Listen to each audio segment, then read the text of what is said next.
Hello and good morning. Thank you so much for being here today. I'd like to start by thanking Professor Balfour, Professor McDowell, and Professor Ford-Mazrui for inviting me to be a part of this.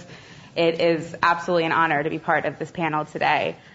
So today our panel, Reparations and Historical Frame, has the exciting job of starting and hopefully framing some of the conversations that will happen today, which is an attempt to put a positive spin on the fact that we're the first and very early panel. So in the way of some opening and framing comments, I want to suggest maybe that we need to think about reparations expansively and beyond simplistic lines of dissent. That suggests that recipients of reparations must exclusively be the survivors of a specific act of wrongdoing. For example, when the U.S. government gives a specific sum of money to survivors of Japanese internment, it can have the corollary effect of erasing the psychological toll that it takes or the enduring effects of that xenophobic and racist policy. When the survivors of the Tulsa race riot receive this form of reparations, it becomes evident that the survivor-based reparations are unable to fully account for the destruction of what was once considered Black Wall Street and the enduring legacy of those riots on the social and economic landscape. This model of reparations seems to consistently fall short, although it is necessary to continue to fight for it at some level. It seems that we need a model of reparations that is able to capture the complexity of intergenerational trauma and violence. That is to say, when people of African descent arrive in the United States, regardless of their ancestral links to slavery and Jim Crow, they are dealing with its aftermath. They are dealing with its legacy in the modern prison system, the persistence of racial inequality, and the growing economic chasm between the rich and poor. Fortunately for us, there is a long legacy of Black thinkers who have considered what form reparations should take and how to address these very complex issues. By looking at reparations in a historical frame, we are hopefully presented with some visions about thinking about reparations in our future. What, for example, do figures like Callie House or Ida B. Wells have to say about our current debates on reparations? Furthermore, what do we discover if we look at white responses through time? How have those changed or, unfortunately, not changed? Hopefully, these and other questions will be addressed in today's panel. And in the interest of giving the most time possible to our panelists, I will not be reciting their biographies, which can be found in the program. But today's panelists will present in the following order, starting with Professor Lawrie Balfour, Professor of Politics at the University of Virginia. Her paper is titled Colorline Justice, Ida B. Wells and the Feminist Case for Reparations. And then we will have Professor Martha Biondi, Associate Professor of African American Studies and History at Northwestern University, presenting her paper entitled Black Studies, the Black University, and Reparations. Thank you.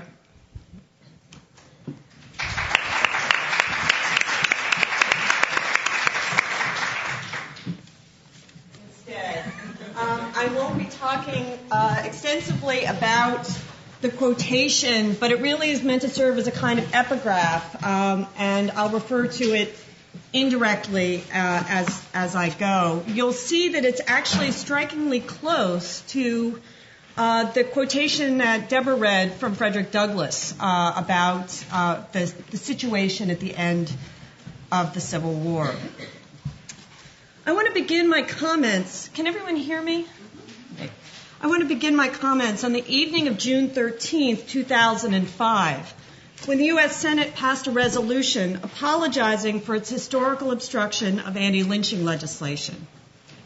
Remembering the lives lost because federal inaction had emboldened the states to do nothing, Louisiana's Senator Mary Landrieu reminded her colleagues, first and foremost, we must acknowledge the pioneering journalism of Ida B. Wells.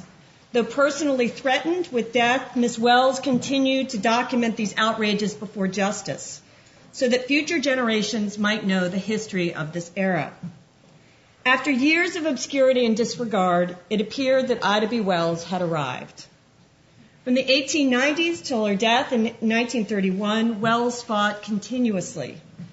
Not only did she risk her own life as a pioneer in the struggle against lynching, but she also campaigned for women's rights and for full citizenship, employment, and education for all Americans, and particularly for African Americans who have moved north during the Great Migration. Repeatedly, she was sidelined by her peers, even by the national anti-lynching effort that grew out of her work. and she was largely neglected by scholars until the late 20th century. Wells's life and thought, however, as evidenced by the Senate resolution, have enjoyed a recent surge of attention. Although she's now acknowledged as an icon of African American and feminist political thought, the context and text of the Senate resolution nonetheless disclose Americans' continuing unwillingness to grapple with the full weight of her critique. The setting alone is revealing. The Senate debated its apology in the evening in a largely empty chamber. And the decision not to hold a roll call vote shielded members, of which there were quite a few, from being exposed as opponents of the resolution. The wording of the resolution, furthermore, signaled the limitations of contemporary public discourse about race and memory. By describing lynching as, quote, the ultimate expression of racism in the United States following slavery, the Senate's resolution both captures the extremity of the crimes that Wells decried and disguises the degree to which they were interwoven through the fabric of everyday life.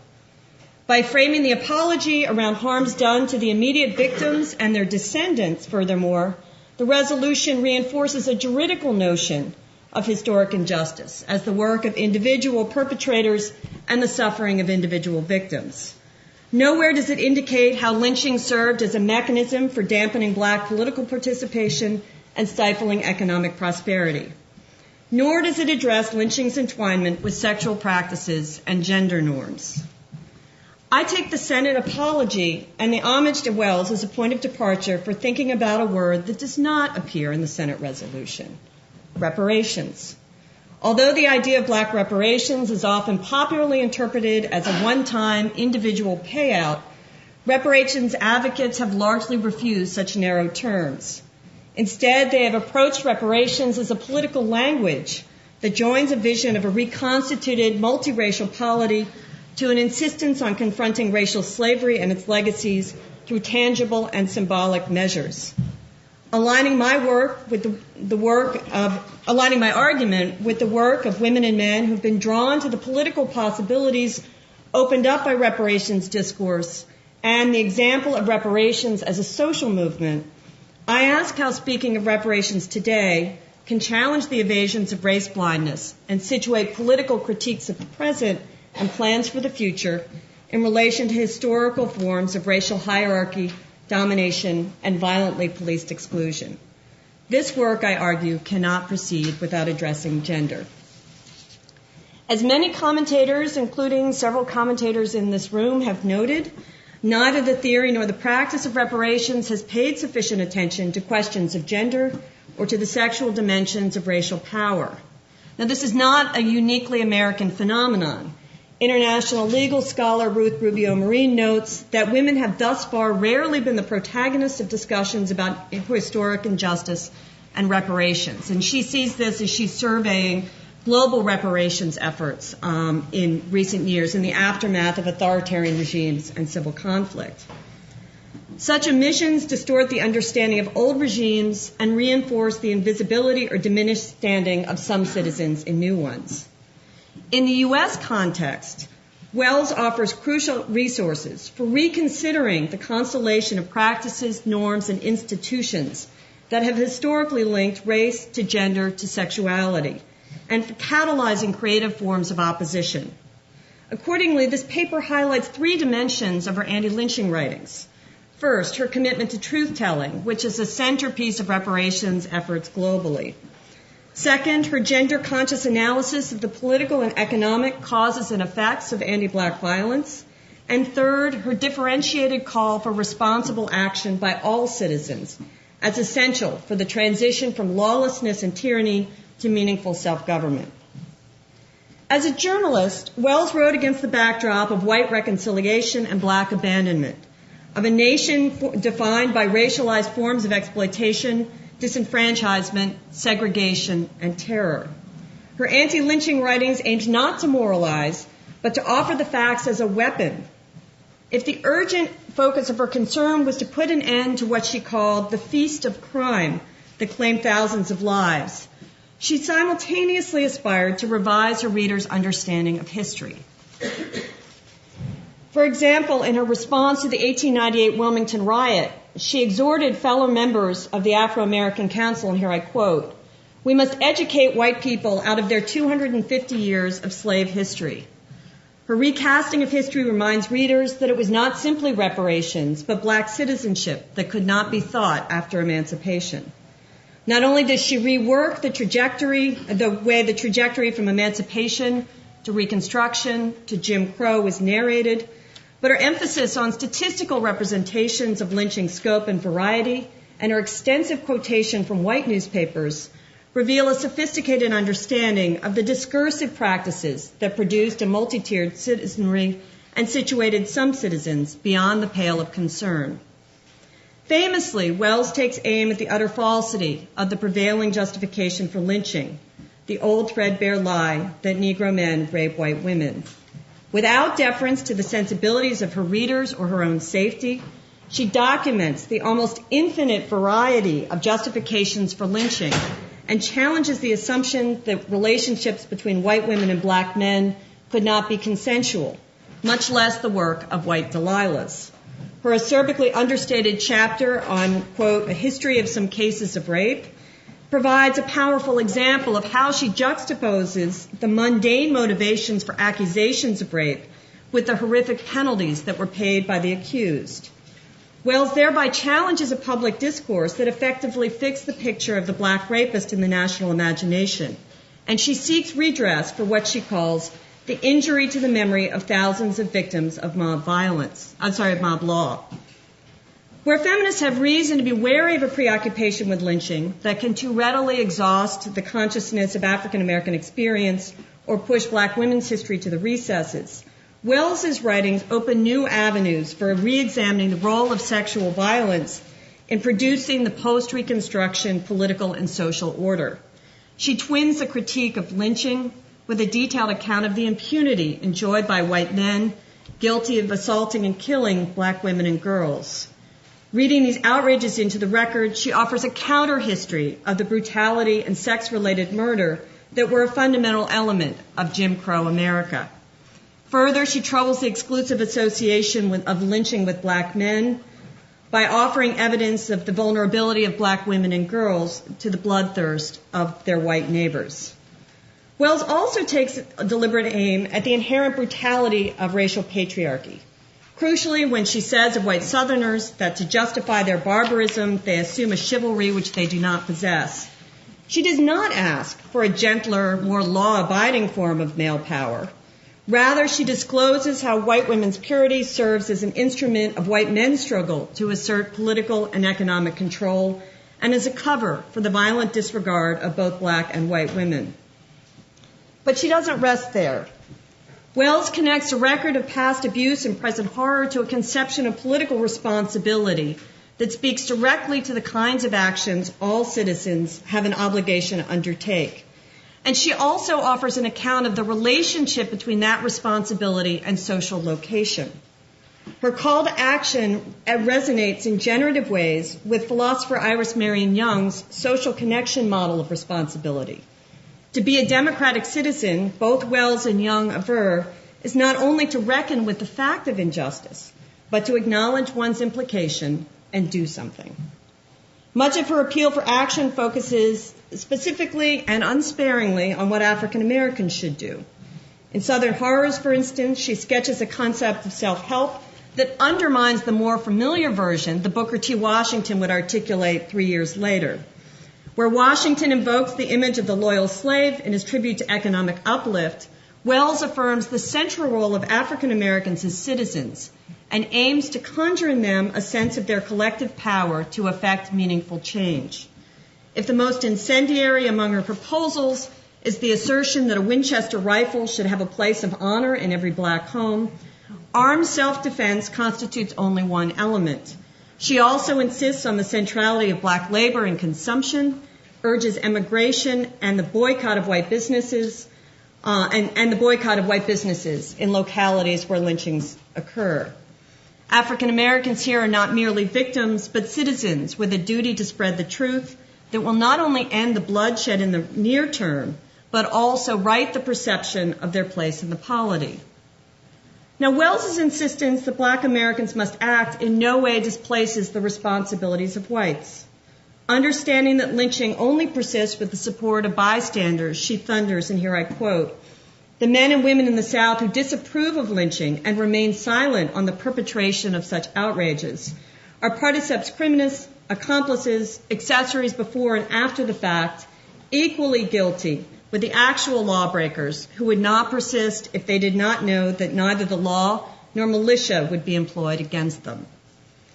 Her critique also encompasses witnesses in the North, women and men whom Young might describe as responsible but not guilty.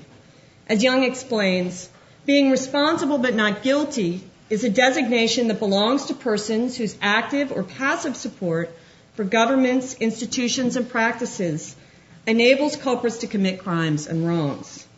Wells aims to activate this responsibility by attuning her readers to the democratic costs of the habitual devaluation of life.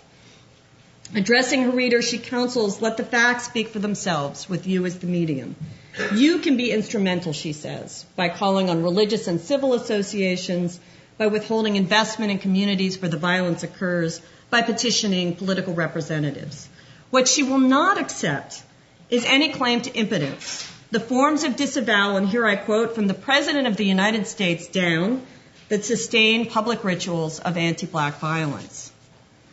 So how might this critique inform reparations debates in an era of post-racialism? Let's return to 2005. Less than 3 months after the Senate resolved, quote, to remember the history of lynching, to ensure that these tragedies will neither be forgotten nor repeated, Hurricane Katrina slammed into the Gulf Coast. In contrast to the discussion of the Senate's apology, viewers across the United States and the world did tune in to watch as American citizens, disproportionately black and poor, were abandoned in Senator Landrieu's home state. Now, much has been made of the images that disconnected us, who were safe from the hurricane, from them, the victims. Scholars and commentators have analyzed racist frames through which black behavior was interpreted as criminal and white behavior intelligible as heroic, or at least defensible, understandable under the circumstances. They have tracked developments as the floodwaters receded and criticized efforts to reconstitute the Gulf Coast along wider, wealthier lines. As both Margaret Summers and Michael Dawson have argued, the betrayal of New Orleans' most vulnerable residents provides a snapshot of citizenship in the post-racial epoch. Echoing Wells's account of the post-Civil War landscape, and that's the handout that I gave you, Summers reconstructs a history in which, quote, those left behind in New Orleans to face the storm alone were already a stateless, rightless, expendable population. Not even televised evidence of the fatal consequences of this non-recognition could shake a widespread conviction that race no longer matters. On the contrary, Dawson argues, black efforts to shape public understandings of Katrina and bring racial questions to the fore were the subject of ridicule. Less frequently remarked are the gendered effects of the storm and the interpretations it produced. Not only was New Orleans home to a higher percentage of women in poverty than other parts of the country, but Barbara Ransby contends that a resurgence of blame the black poor rhetoric after the flood zeroed in on what she calls a familiar discourse that has cast black single mothers as unworthy of public aid or sympathy. Indeed, welfare dependency proved to be a popular explanation for residents' failure to evacuate. In an uncanny echo of late 19th century justifications for the abrupt end of Reconstruction, some commentators advanced the argument that too much had already been done for the poor, and that, in fact, public assistance had fostered a mentality of helplessness that set the stage for the disaster in New Orleans. And I should say as a side note, since Darren Hutchinson isn't here, his essay on racial exhaustion really powerfully traces the way in which this rhetoric has been deployed at various stages in American history. Wells's analysis of the anti-black violence that was underwritten by myths of black criminality and the unremarked forms of violence perpetrated against African American women and girls also prefigures what happened in 2005 and how the nation responded. Cheryl Harris and Devin Carbato, both critical race theorists, relate a chilling contrast between a pervasive sense of post-Hurricane New Orleans as a zone of black lawlessness and official deafness to appeals to help by African American women who were the victims of rape. And here I quote, "The sexual assaults against women, the vast majority of them black, became markers of black disorder, chaos, and the animalistic nature of New Orleans residents. But black women themselves could not occupy the position of victims worthy of rescue." Such connections to historical patterns of power and representations of black womanhood suggest why reparations can and must be understood in feminist terms. They remind us that what Wells decried as color-line justice reverberates in the relative invisibility of violence against women of color. Wells's work exposes the deeper roots of the public's disregard for the structural conditions that rendered black women acutely vulnerable to the disaster in New Orleans, and the public receptivity to the circulation of racialized and gendered meanings in its aftermath. Furthermore, Wells's work challenges us, the inheritors of those meanings and witnesses to their effects, to press beyond the claim that reparations proposals are politically infeasible, to be spurred rather than stymied by recurrent dismissals, and ask why the available languages of politics have persistently declared reparations out of bounds. Following her lead means speaking of reparations in ways that, 1, connect historical consciousness to an analysis of the present, 2, confront the interaction of racial power with gender and sexuality, and 3, summon all citizens to act. Making these connections will not be easy. Indeed, it cannot help offending many Americans, and as we learned last night, possibly as much as 98% of white Americans. This may be one of the few cases when I'm in the 2%, but at a time when any serious effort to talk about racial justice is heard as offensive speech, we need Ida B. Wells's example more than ever. Taking seriously the proposition that the time of slavery and Jim Crow is not safely in the past, and adopting a political language of reparations might enable the kind of refounding Wells envisions. Or as historian Elsa Barclay Brown aptly remarks, and here I quote, "Before we can construct a truly participatory discussion around a fully democratic agenda where the history and struggles of African American women and men are raised as issues of general interest necessary to the liberation of all, we have some powerful lot of remembering to do. Our conversation over the course of the day will, I hope, give us a clearer sense of the contours of that remembering." Thank you.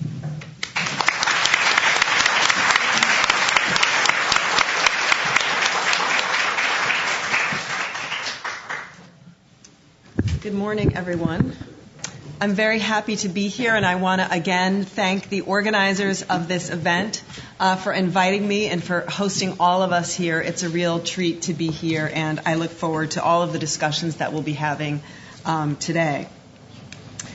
I was asked to relate some of the findings or research in my recent book called The Black Revolution on Campus to the history of the African American call for reparations in the United States. I'm very happy to take up this task, but I just want to note that I offer these remarks in a suggestive rather than definitive spirit. My book examines the black student movement of the late 1960s and early 1970s, as well as the early black studies movement.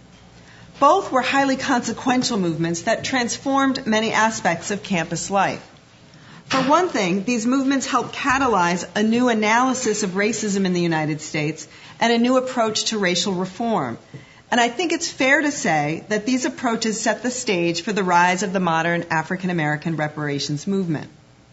The campus uprisings were, of course, not the only important stream of African American advocacy that was moving in the direction of reparations. A. Philip Randolph's Freedom Budget, the Urban League's Marshall Plan for Black America, the SCLC's Poor People's Campaign, and the Black Panther Party's 10-point platform. Boy, do we need all of those today. Also played key roles in shaping a new political consciousness among African Americans. All these initiatives made bold and substantial financial demands on Washington, and they all insisted that contemporary inequalities were linked to past abuses and deprivations. But today, I would like to suggest that the Black campus movement was critically important, particularly due to its mass nationwide scale, and very widespread influence. The turmoil of the late 1960s profoundly altered the liberal colonialist conception of race and racism that had been forged in Cold War America. Notwithstanding the strength of conservative resistance to racial reform in the United States, the civil rights struggle brought the limits of American racial liberalism to the fore, sparking a crisis which pushed many activists to consider more radical strategies and philosophies. Black students were at the forefront of this change. Quote, color blindness has led to blacks coming out on the short end of the academic stick, two students wrote in 1968. Universities are seas of whiteness, and student activism is forcing this out in the open. Quote, what the universities have failed to realize in almost every case, they declared, is that the American educational experience is a white experience, an experience based on white history, white tradition, white culture, white customs, and white thinking. An education designed primarily to produce a culturally sophisticated, middle-class white American. Students in this era were increasingly coming to believe that it was white racism, not a deficiency in skills or preparedness among African Americans, that explained racial inequality in the United States.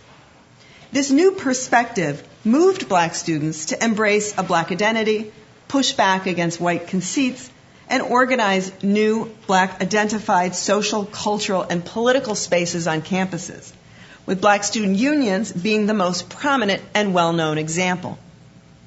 They never let you forget you were black, a Berkeley student observed in 1967. So we decided to remember that we were black. As a result of their new political consciousness and their determination to challenge token integration, black students organized protests on nearly 200 college campuses across the United States in 1968 and 1969, and to a lesser extent into the early 1970s. This dramatic explosion of militant activism set in motion a period of conflict, crackdown, negotiation, and reform that profoundly transformed college life. And I'm not going to have an occasion today to go into particularly the violence that students encountered on many campuses. Violent police invasions, mass arrests, particularly in California where Reagan was governor and really took a hard line. And unfortunately on many southern campuses, the murder of several students by police and other officers of the state. At stake was the very mission of higher education. Who should be permitted entry into universities and colleges? What constituted merit? Who should be the future leaders of the nation in this post-segregation era? And how should this group be determined? What should be taught and who should teach it? Perhaps most controversially, should students have a hand in faculty selection or governance? Moreover, what would happen to public black colleges in this era of integration? Would they close, as happened to primary and secondary schools after Brown? These students constituted the first critical mass of African Americans to attend historically white universities. Deeply inspired by the autobiography of Malcolm X and the charismatic leadership of Stokely Carmichael, yet shaken by the murder of Martin Luther King Jr., they were engaged in a redefinition of the civil rights struggle at a time when cities were in flames, hundreds of thousands of young Americans were at war in Southeast Asia, and political assassination was commonplace. These were Malcolm's children, as they said, and they were inspired by the slain leader's denunciation of American hypocrisy and his call for black control over black institutions. In essence, student leaders were turning the slogan Black Power into a grassroots social movement. One of their biggest demands was the creation of black studies departments and programs, and within a decade, hundreds had been formed, creating a permanent intellectual outgrowth of the black freedom struggle and thousands of new jobs for black teachers, scholars, and other professionals. Increasingly, activists emphasized the debt owed to African Americans by major U.S. institutions, including universities. As a result, they reframed their demands. They articulated access to higher education as a right, not as a privilege. One that the nation owed to African Americans in particular, as well as other colonized or racialized subjects residing in the United States. Their new political outlooks engendered greater confidence to make bold demands on administrators and on the state. Students at urban public universities, most famously San Francisco State College and the City University of New York, called for the admission of all Black and Latino high school graduates. In fact, students won so-called open admissions policies in many cities, most famously and controversially at the City University of New York. Before the student movement, City College and Brooklyn College, elite four-year institutions that were taxpayer-financed, were overwhelmingly white. Brooklyn College at 96% white in 1968, and City at 91%. A 2-week occupation of City College in Harlem ushered in a major shift in public policy, and the struggle at Brooklyn College reshaped the admissions policy, the university's relationship to communities of color, and the curriculum. In many respects, the radical transformation of admissions requirements at the entire City University of New York produced the biggest structural shift in opportunity during the entire civil rights era. Students remade public higher education in New York City, but unfortunately, at Brooklyn College, they fell victim to police infiltration and trumped-up criminal charges. In addition to the Black Panther Party, Black student unions were also targets in the United States of the FBI's counterintelligence program known as COINTELPRO. It was not only at public universities that students made dramatic demands for inclusion during this era. The demand for inclusion at private colleges also reflected this new political sensibility. A 1971 document called Notes on the Struggle for Black Higher Education, Black Urban and Ethnic Studies Programs, and the Needs of the Black Community, cautioned against a brain drain from Southern Black colleges and against leaving HBCUs for the North and West.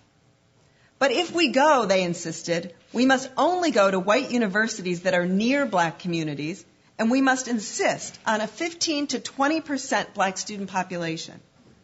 Moreover, the document declared that 15 to 20% must be the target not just for students, but for all administration, faculty, and staff. This document, issued by the Institute of the Black World in Atlanta, used the term reparations explicitly. Quote, here the principle is partly one of reparations.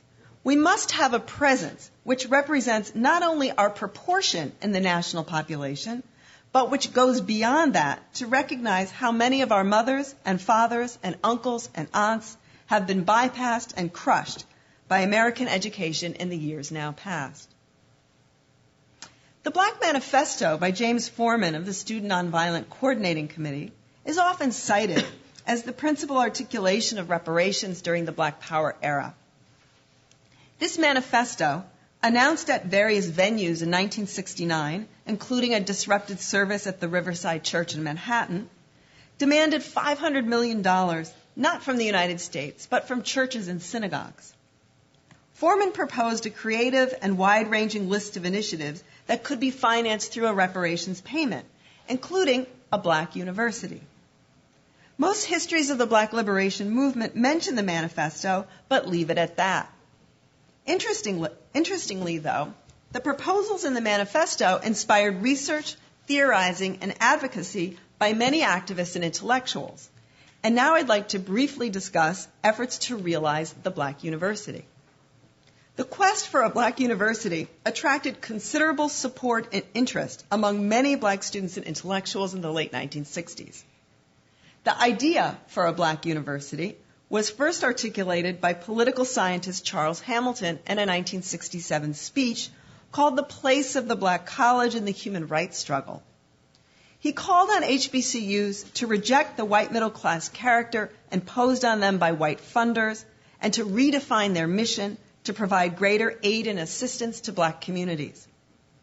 According to Hamilton, The mission of the Black University was to develop a distinctive Black ethos, to prepare students to go to or return to the ghetto and help solve its problems, and to offer a transformed curriculum, one that was relevant to the contemporary needs, but which also required a course in ancient African civilizations.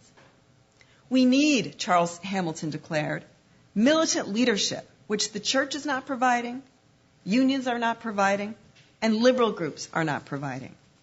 I propose a Black college, he wrote, that would be a felt, dominant force in the community in which it exists. A college which would use its accumulated intellectual knowledge and economic resources to bring about desired changes in race relations in the community. It would dispense with irrelevant PhDs, he wrote.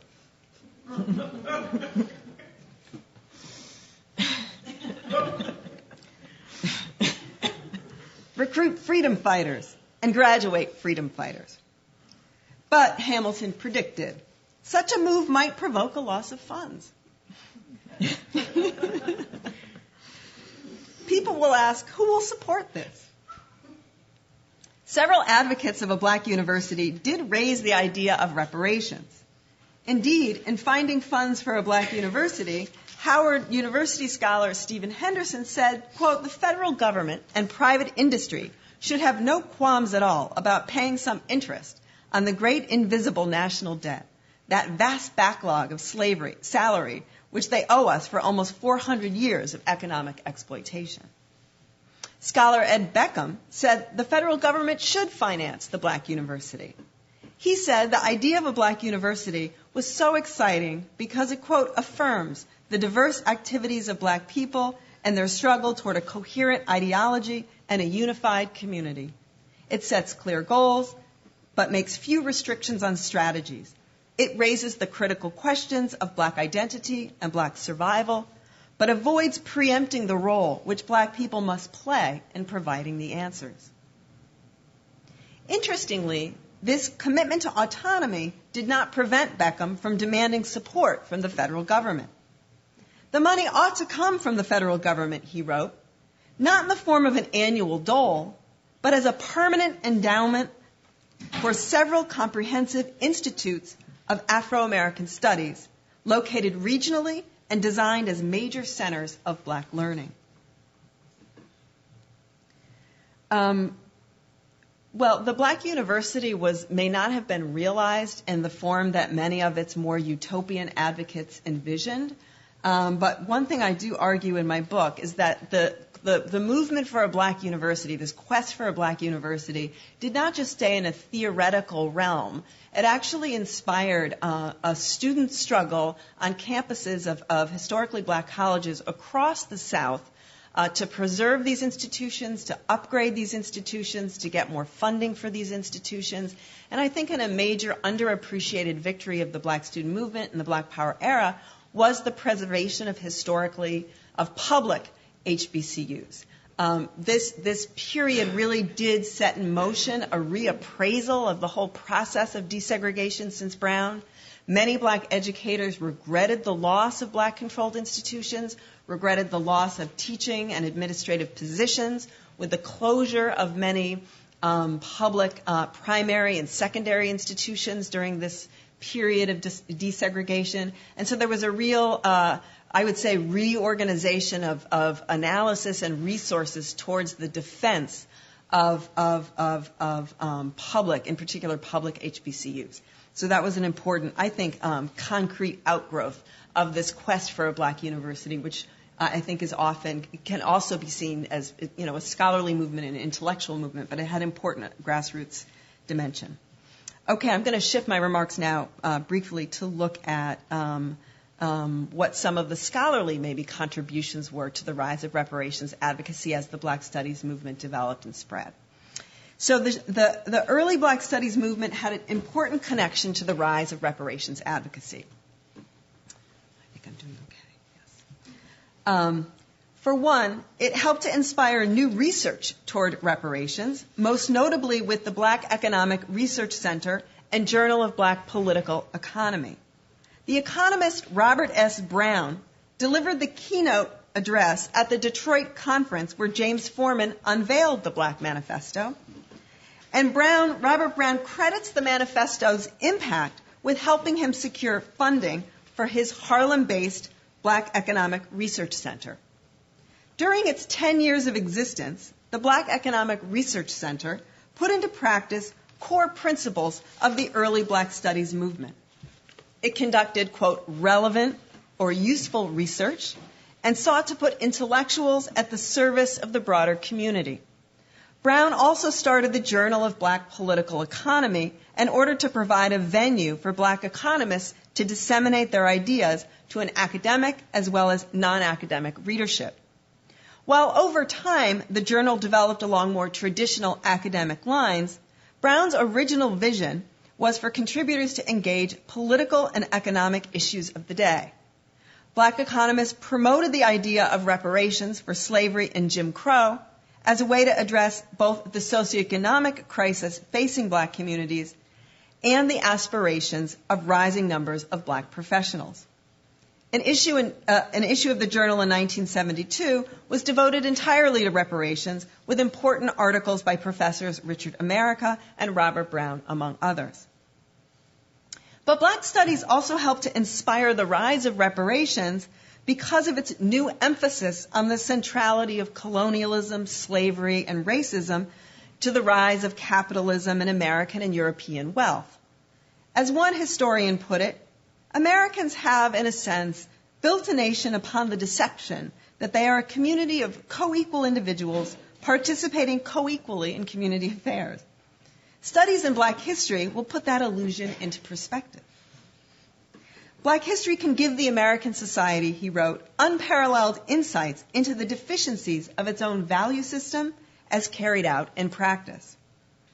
Proponents of Black studies did not conceptualize it as an insular area of inquiry, but as the opening salvo in major changes in the academy. Armstead Robinson called Black studies, quote, the cutting edge of a revolution in American education. American intellectualism is on the verge of a new age, another scholar declared, and Black studies is the forerunner of that new age. Darwin Turner echoed this view that Black studies could generate a more faithful alternative to the core myths of American life. Reality and the official ideology of Americanism could not and cannot be reconciled, he argued. Black studies, he claimed, had the potential to develop a new, more honest national narrative. I want to leave us with that thought, that the early Black studies movement sought to counter the myth of American exceptionalism that was still so prevalent in the academy. This contribution of Black studies was pivotal to the rise of reparations scholarship.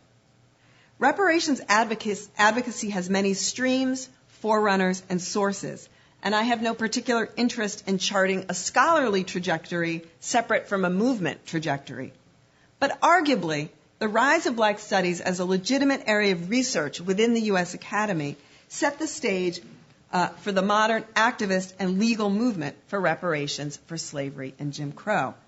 And just as a kind of very contemporary illustration with that, I will close by pointing to this example. I don't know if anyone has seen the most recent edition of the Journal of African American History, which is published by the Association for the Study of African American Life and History, or ASALH.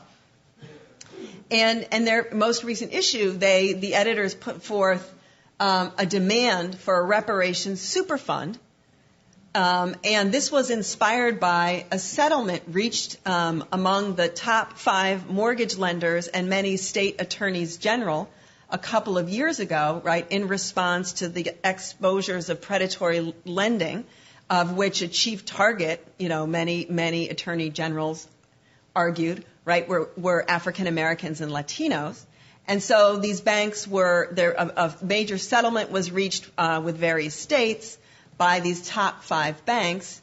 And this is what inspired ASALH to say, wait a minute, this is a form of reparations, but there's no effort in any way to target any of this money toward the people who should be receiving it, who were the injured parties.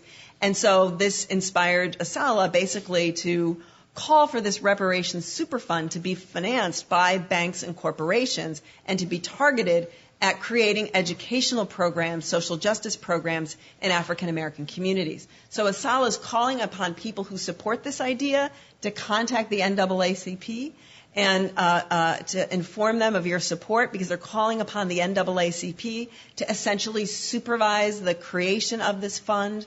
There's a whole process that's outlined in it. So you can see this in the fall 2012 edition of the Journal of African American History. And again, I think is a very clear example of how the infrastructure of the Black History movement, of the Black Studies movement, has been a continuing source of not only scholarship about reparations and validating many of the arguments of reparations activists and theorists, but also an activist venue as well for reparations advocacy. So I encourage you to take a look at that. Thank you.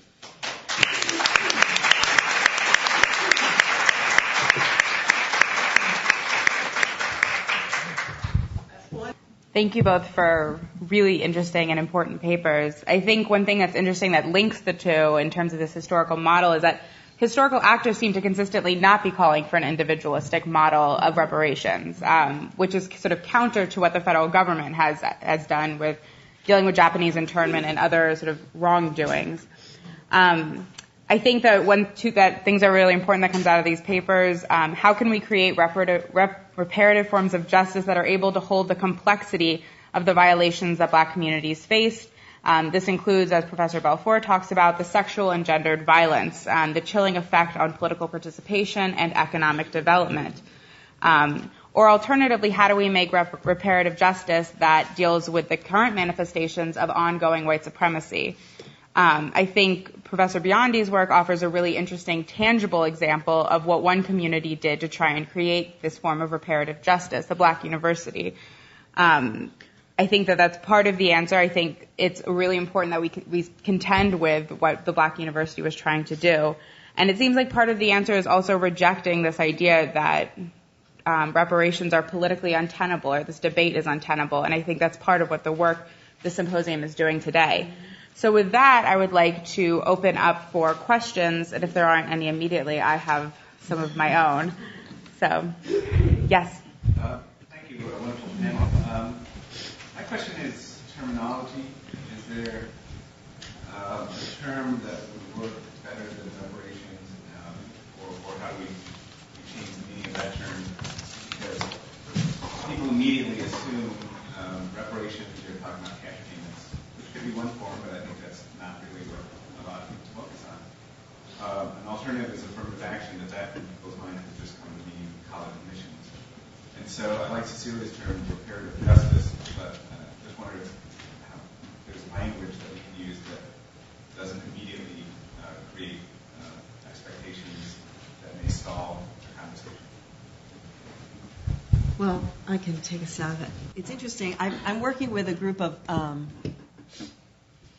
lawyers right now in Chicago. I don't know if people are aware of the Chicago police torture cases, and there was for 20 years a torture ring in the Chicago Police Department, and so over 100 African American men were victims of this, and many were on death row, unjustly prosecuted and convicted, and so this has been a major story in Chicago and an ongoing struggle. And so as part of that, there's a group of scholars and lawyers that we've been recently meeting to try and put together a proposal to the city council to pay reparations for the Burge torture survivors. Now, some of these men, a small number of these men, have gotten some money through some civil suits against the city. Chicago's evidently by far the biggest, the city that has paid the most money to settle police brutality claims as a result directly of this Burge torture case. So we're literally right now putting together a proposed city ordinance on reparations. And we just had a meeting last week in which we discussed this question. Is reparations is in the title, and we're like, does that push the wrong buttons? Is it going to alienate some people politically? And we talked about, should we call for redress maybe rather than reparations? We decided in the end to keep it in, and thinking that it's important and that people need to be educated. It's a process of education, and we can't let their distortion of what it means and their attempt to stigmatize it, cause us to follow suit, but we need to sort of hold our ground and help in this process of re-education. And it does actually also explicitly call for financial repair to the people who aren't, to the majority of torture survivors who aren't parties to these lawsuits and aren't getting money through civil litigation against the city. So there is a direct financial component. We're also calling for health care and other things in the proposal. So that's sort of one concrete example lately where we had to sort of figure out what do we call this in this very practical venue of the Chicago City Council. So maybe it's my job as a political theorist to offer an unconcrete response, because it's a really important question and one that I think comes up almost every time I've heard reparations discussed, whether in the context of very specific cases or in more global, general terms. And I think there are at least two problems with the term. One is the way in which it does conjure a kind of legal, individualized sort of idea of individual payments, which I think, as Martha so powerfully described, we need to be educated out of. The other is that it is offensive. And I actually think that, and this is drawing on Michael Dawson's talk last night, that it's maybe more important now than ever to speak offensively or offensively. That the language of redress, the language of reconciliation is all over those apologies that you asked about last night in your question. And it's very much divorced from concrete material change. And it seems to me that owning the language, first of all, it gets people's attention. And if Glenn Beck is using the language already, it should be claimed by people who have an understanding of what it means. But also, I think, to return to Martha Biondi's really rich talk, because it's rooted in a history of black struggle, I think it's really crucial, too, as part of, it emerges from a political tradition that is really fundamental to realizing a more democratic society. And that, I think that should be honored and owned. Then it's just my observation that the other ethnic groups that were abused, they received reparation under that term and it wasn't changed. So why would it be necessary for it to be changed in African Americans? Yeah, that's a good point. And there is something to be said about, and I think it was implied in Michael Dawson's talk last night, and not specifically about terminology, but there is a way in which you could try to find a more sanitized terminology for the phenomenon of redress. But that term would not eradicate the tensions, right? That the divisiveness that people imagine is not a divisiveness that derives from the term, from the concept, but rather from the structures around us. And so at some level, it's almost utopian to imagine that you could arrive at a neutral terminology that would enable a discussion and would make people any more receptive to the idea of redress. Yeah, because it's all about the constant quest against accountability and taking responsibility. And that's the controversy. In the back, Maya?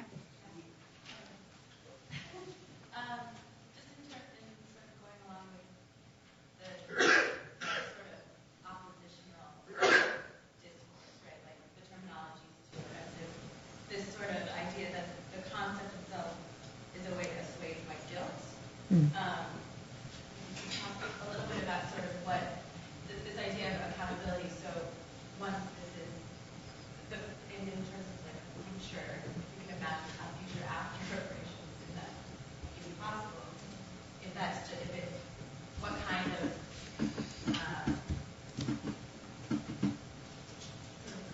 the imagination of whiteness after that. Does that make sense?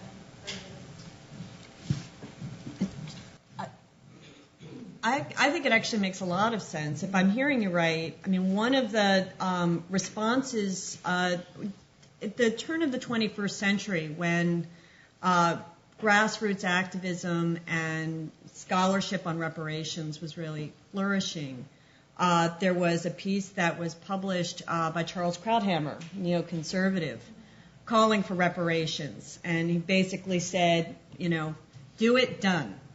No more affirmative action, no more, And I think that's, I think that the idea, this is one of the inherent dangers, to get back to Kim's question, of the suggestion that reparations serves the end of closure. And in fact, one of the things that I've struggled with in one of the most powerful arguments for reparations in the scholarly literature by a law professor named Robert Wesley actually makes the claim that once reparations are paid, that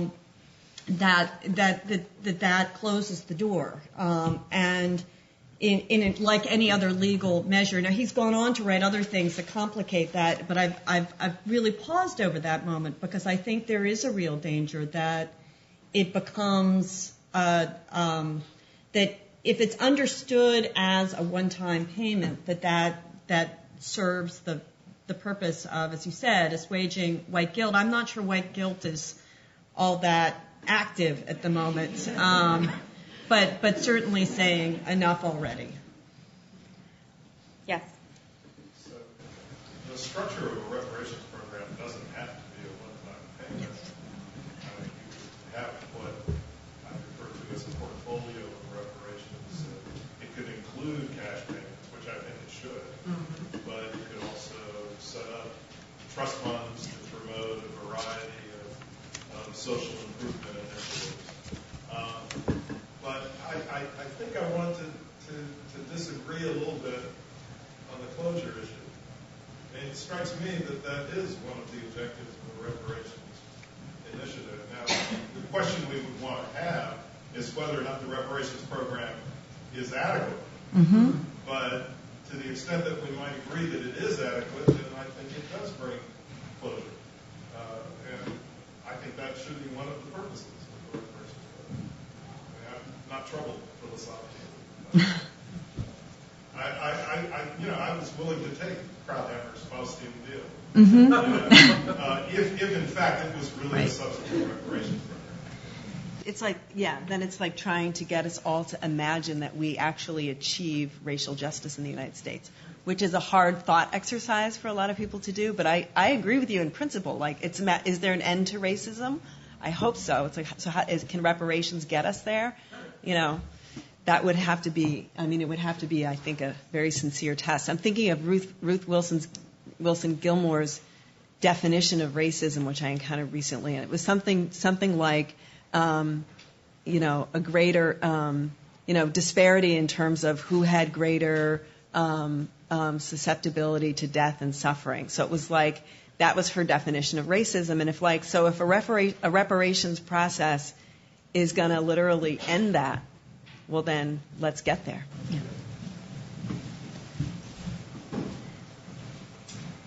Maybe how Japanese internment and kind of what happened around that, that one-time cash payment that was pitiful and, whatever, did not provide the closure that was needed. Or if it provided closure, it included other important questions like, silences around this historical moment in U.S. history and all of that. And I just wonder how, clearly it's not the same issue, right? But there are certain kinds of questions around race and trauma that come up. And I'm just curious about whether that becomes a kind of anti-model in this broader debate around reparations, or whether there's a way to kind of harness some of the energy, intellectual energy and political energy around what happened in terms of those payments, or not.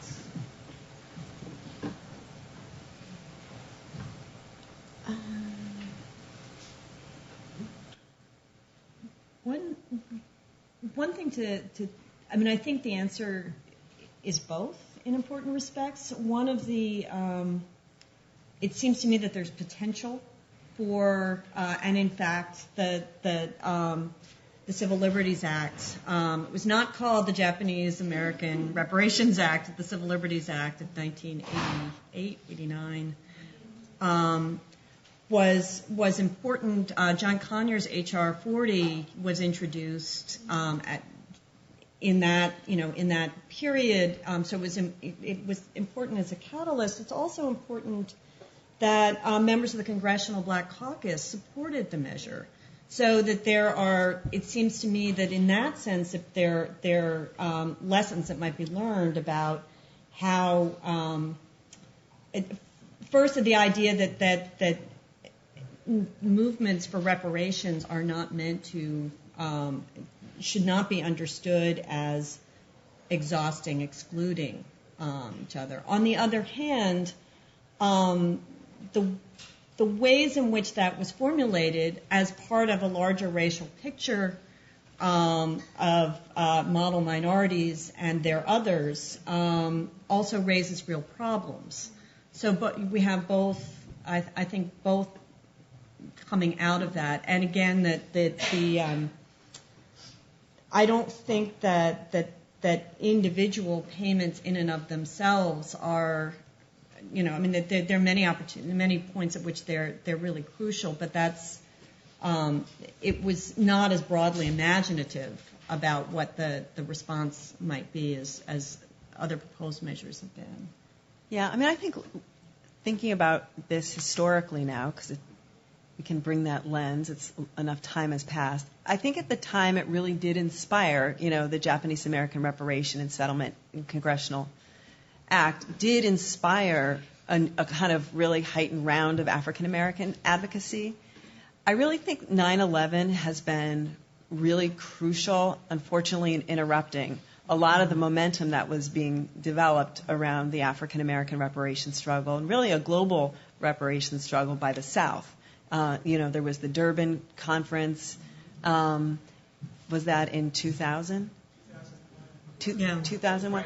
So right before 9/11. And so, a lot of lawyers who are active in the global reparations movement really had to switch their energies to defending people, all over the world, but especially in the United States, suddenly accused of terrorism, all of the kind of racial profiling of Muslim communities. This took up a lot of the legal energy and resources of a lot of the lawyers who were involved in the African American reparations struggle, then the Patriot Act. So there was a whole kind of, I think, right turn in our domestic political culture that really profoundly interrupted the reparations movement, right when I think some of the benefits and linkages and momentum inspired by the Japanese American reparation were having some effect, and then being, and that was even amplified globally as we saw in Durban. So there was that sort of sense of moving forward that I think was in a whole host of ways really dramatically interrupted by 9/11. And one thing I think that's exciting about this conference and some other recent initiatives and scholarship on reparations is that I feel like we're maybe hopefully trying to get out from under that a little bit and remember where we were and revive some of that, especially as we've seen the economic status of African Americans and poor people. And really go backwards, get worse as a result of the recession, which, we have, I was just looking at a study in my own state, Illinois, and it's like poverty's gotten worse in Illinois since the end of the recession, the highest number since they've been keeping statistics on the poverty rate in Illinois. It's just, you look at the numbers and it's horrible, and we're really going backward. And I think this economic crisis right now, gun violence, incarceration, are really pushing people to think in many more creative ways about what we can do. Because certainly our government, Congress, is a complete failure right now in terms of coming up with solutions to major social crises. And I think it's reviving interest not only in reparations, but in a whole host of other, I think, creative, new, imagined solutions to help us get out of this predicament. So that's a very I'm intrigued for a host of reasons by the conversation about Black University. And the one question I would ask, because I've got my cup early, if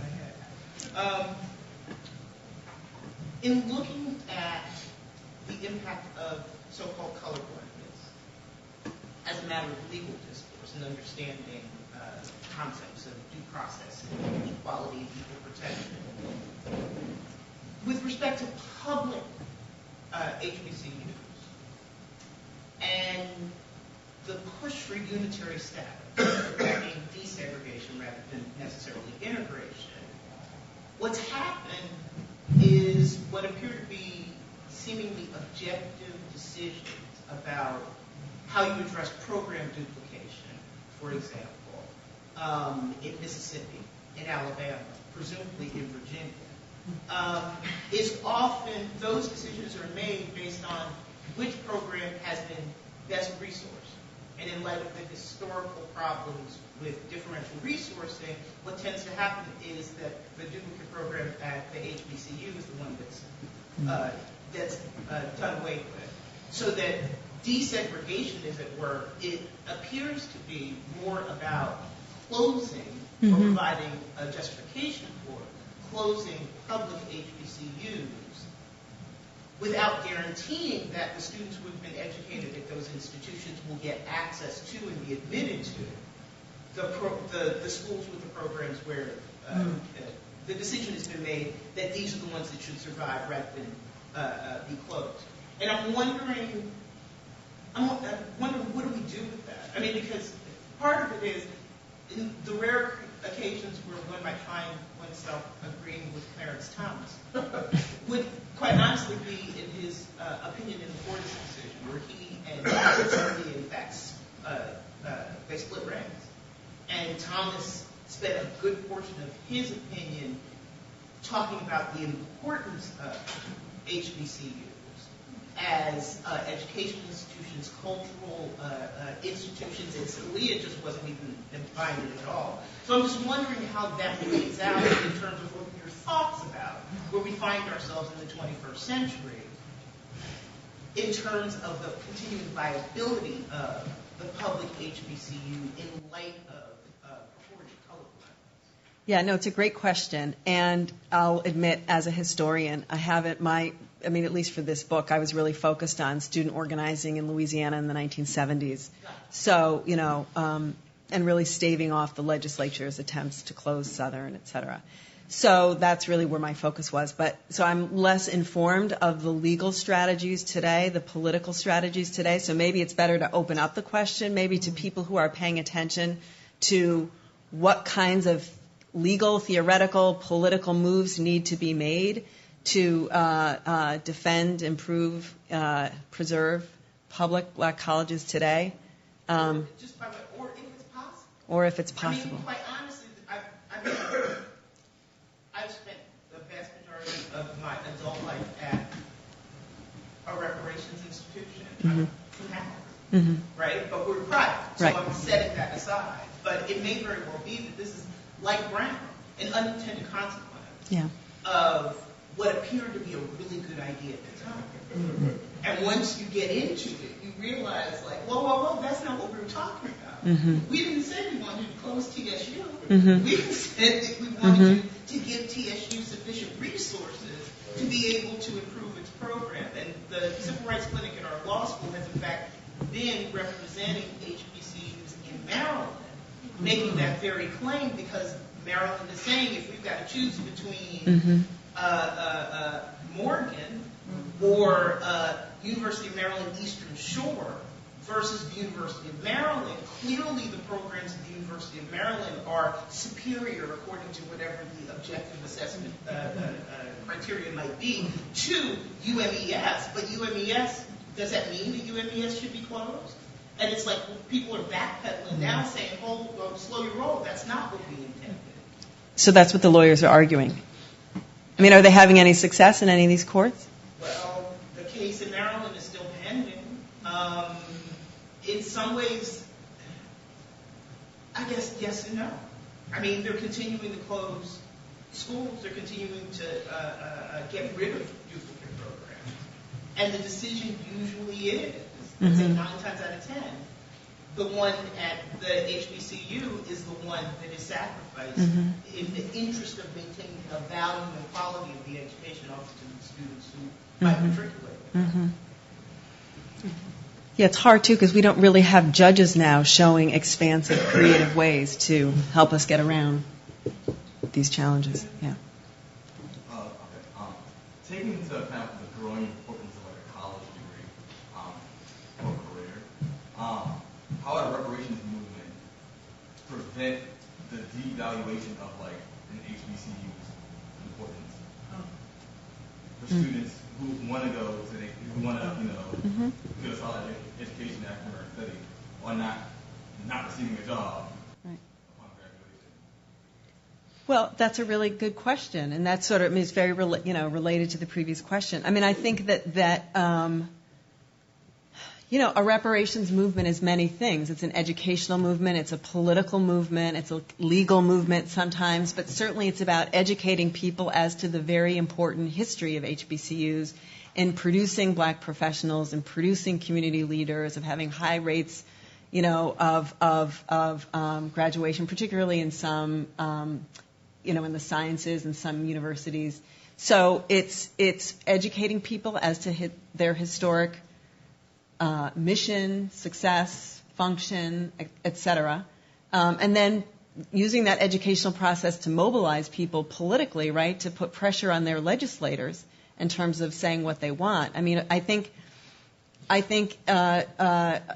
reparations is just part of what a reparations struggle does, I think, is, and why it's so beneficial is that it's a historic revisionism. I mean, it re-narrates history so that people learn what really happened and what people really need and what people are really owed. And so if people learn those things, I mean, I think that's what helps make the case for legislators and community leaders to increase funding. I mean, ultimately the political request is going to be for money and is going to be for more funding and better funding and scholarships, et cetera. And so I think how you build the case around that is you educate communities as to what they need and what will help them get jobs and get their children to get upward mobility, et cetera. Is that what you meant? Yeah, and also would it be okay to, we think, build in a criteria that, these specific companies have to look at these specific HBCUs because they provide this education, job education. So build that within credentials. Within what credentials? The hiring, just like companies hiring qualifications. So they have to build, so they have to look at the specific HBCU because it's valid. Yeah. No, I mean, Germany does a lot of things like that, puts responsibilities on employers to hire community members, for example, in exchange for tax credits.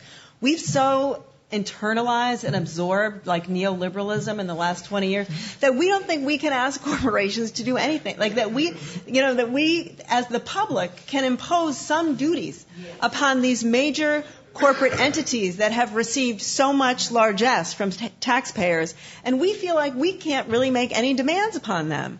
And I think we have to recuperate that older tradition of feeling like, we are the public and that we should be able to choose the society that we want, that benefits all of us, right? That enhances the social welfare and future life of all of us.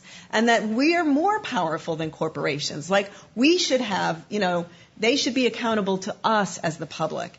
And I think this is where maybe comparative studies and comparative history can be helpful and look at in other nations that haven't had this kind of, been enthralled to the marketplace and feel like they, have lost their sovereignty over corporations. And I think, there are plenty of examples in Latin America and in Europe right now where they're holding corporations to much greater levels of accountability and being responsive to local communities, hiring local communities. So what you're suggesting to me makes perfect sense, right? That there's some reciprocal relationship between local universities, including HBCs, and local employers, and some expectation of employing people sounds to me very, very realistic. And something that actually, if you could get politicians to actually assert to a community, why would communities not support that?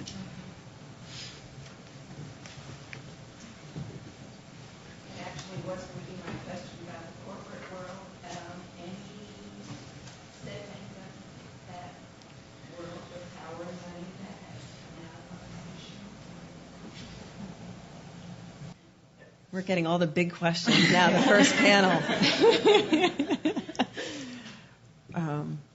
You mean it for reparations in general? Yeah.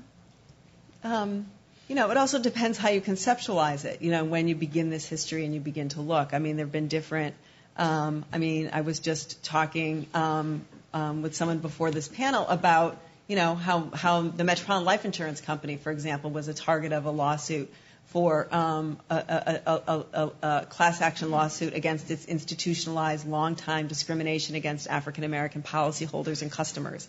And so that settlement was a form of a kind of corporate reparation. I mean, they're doing that under legal pressure. So there are certainly corporations that have had to make some settlements under legal pressure. Does anyone know of examples? Yeah? Just to your point about the insurance, there was so much press around the reparations for the Holocaust, and Tom Hayden in California had pointed out that it was odd we weren't doing anything with our own history of structural racism. So California had passed a bill that set aside substantial money to study reparations and also forced every insurance company doing business in the state of California to disclose any history they had with slavery. At the time, I think California was the fifth biggest economy in the world, so it was not unsubstantial. I don't know, though, whether they did anything with that going forward, but I thought it was really fascinating. And then there were some other states that were considering similar. We had that in Chicago, too, and then it didn't lead to much. Chicago's was just disclosure, right? Was there a fund attached to it? No, it was just disclosure. It's also, I think, if we think about an example like the Black Manifesto that Martha was talking about earlier, and then we heard a little bit about, we didn't hear about last night, to see the ways in which reparations efforts have been conceived in very broad terms. So it's never been wholly focused on, there have been individual actions, for instance, the pursuit of pensions for the former enslaved workers that have sought redress from the federal government or that have sought particular forms of redress. But the movement has had a very broad conception of economic development, educational institutions, welfare, social welfare programs, a whole range of ways of thinking about connecting past injustice to the reconstitution of society. And so corporations are very much part of that picture.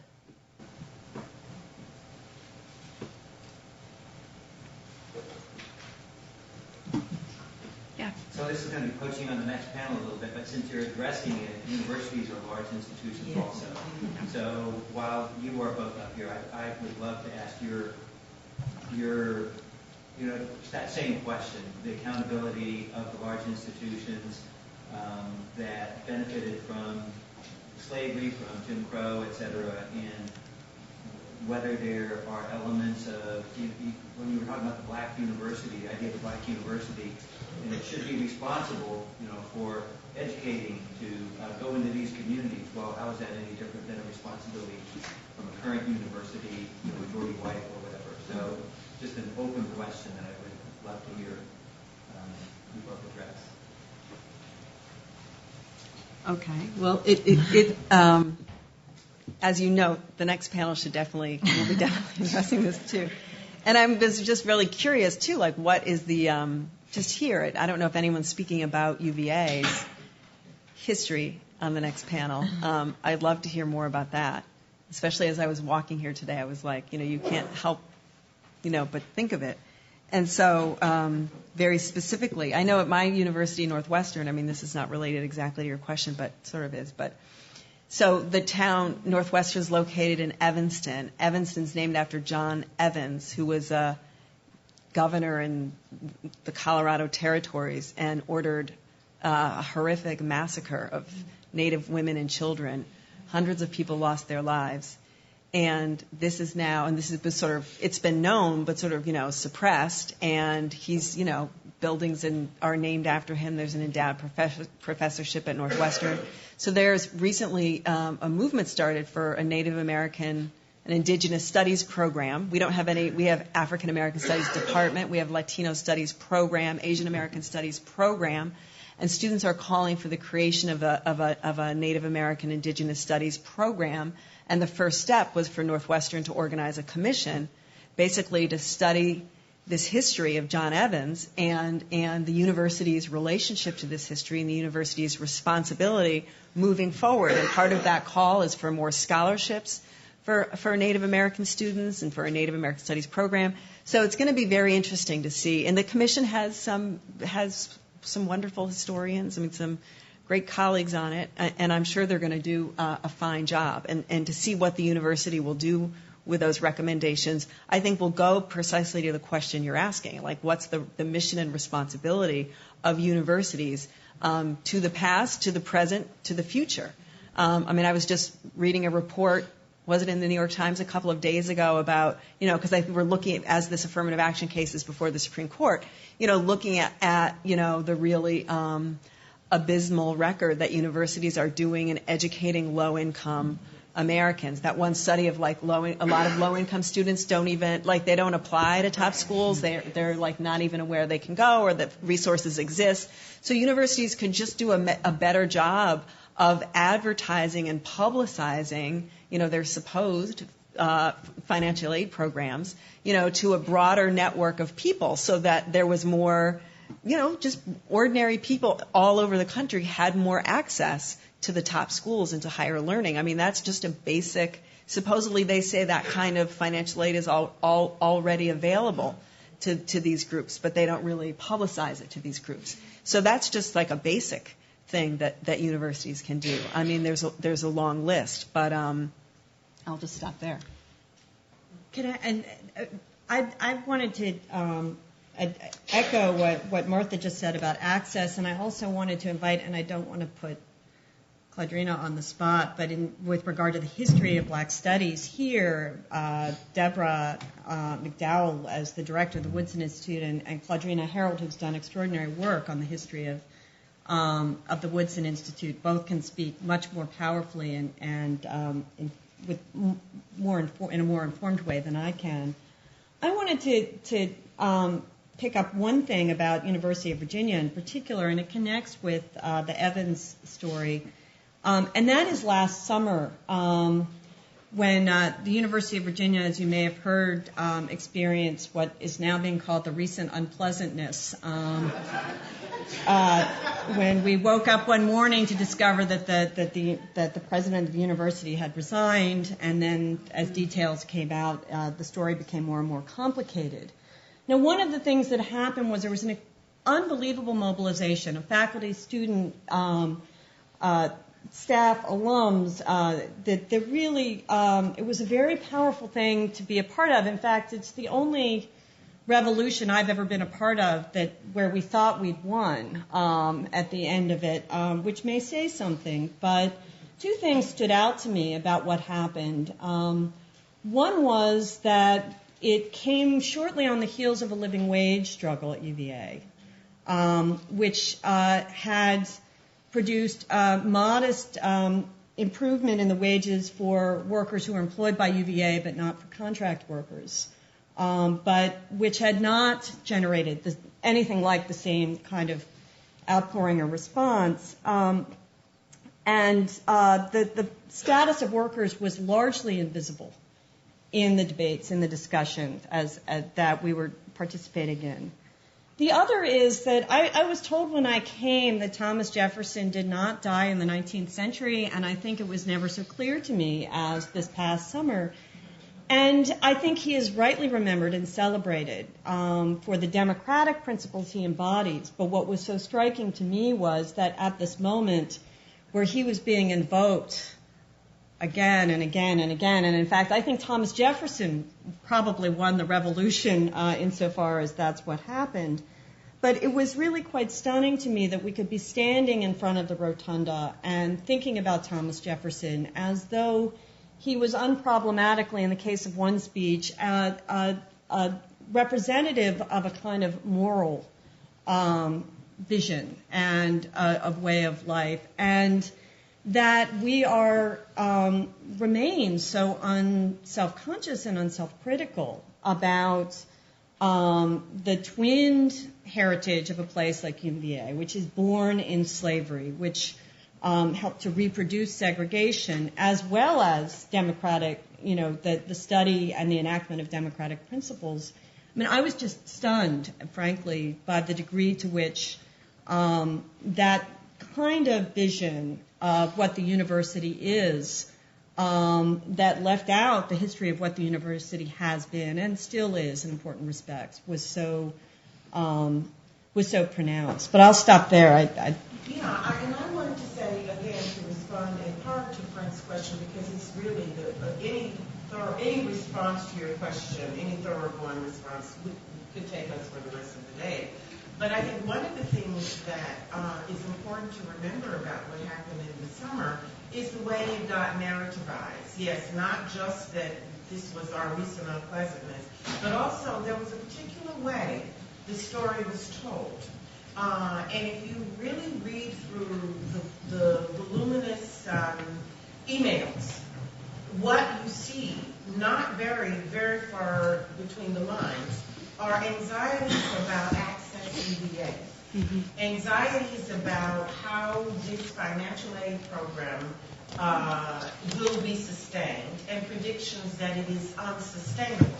And so this strategic dynamism that UVA was supposedly lacking, which then was the rationalization for attempting to oust the president behind the scenes, was that UVA was supposedly not with the program of online learning. And I think as we think about how reparations initiatives can play out in local arenas, it seems to me that there is going to be a need for some kind of struggle around reparation or activity around reparations that concerns who will actually have access to this university in terms of the bricks and mortar, and who will be attempting to access its offerings online. I really think that the MOOC revolution is being, and I'm not alone in this, is being sold, as a democratizing development, and it is anything but a democratizing development. And I think those who are the least advantaged are going to be disadvantaged by this development. So in terms of this university, that's something we are not talking about. And when you say universities don't make available this information, it's really very true. I don't know how valid this point is being made. This point is, but a faculty member who is on the admissions committee acknowledged that that students are not being given information about changing deadlines, and that this is a deliberate phenomenon. Now, I'm hearing this secondhand, so I don't know. But I do know that there is a lot of discussion went on behind the scenes that did not make its way onto the surface of the narratives being generated by that event last summer. That Access UVA and the nature and future of financial aid and university accessibility was very, very high on the list of concerns. So to perhaps put a bookend to this conversation, what I also found interesting about the summer experience, and especially the relationship to the living wage campaign, is how in the narration, Teresa Sullivan becomes the victim of corporatization of universities, not contract workers who are dealing with the fact that they can be getting paid as little as the federal minimum wage and not receive any benefits. And so it's interesting that she becomes this victim of this corporatization structure. And if anyone was paying attention to the living wage campaign, would have not been shocked to find out that the university was corporatizing. So the sort of the ire and the outrage that came in the summer was sort of surprisingly 2 months too late for many people, or confusingly late. But I think that this conversation will transition really beautifully into the next panel, which is at 11 o'clock, Reparations and the University. And I am excited to hear how these conversations will translate with these scholars. So we have about half an hour to sort of discuss, mill about, and I'll see you. Yeah, I'll be back at 11.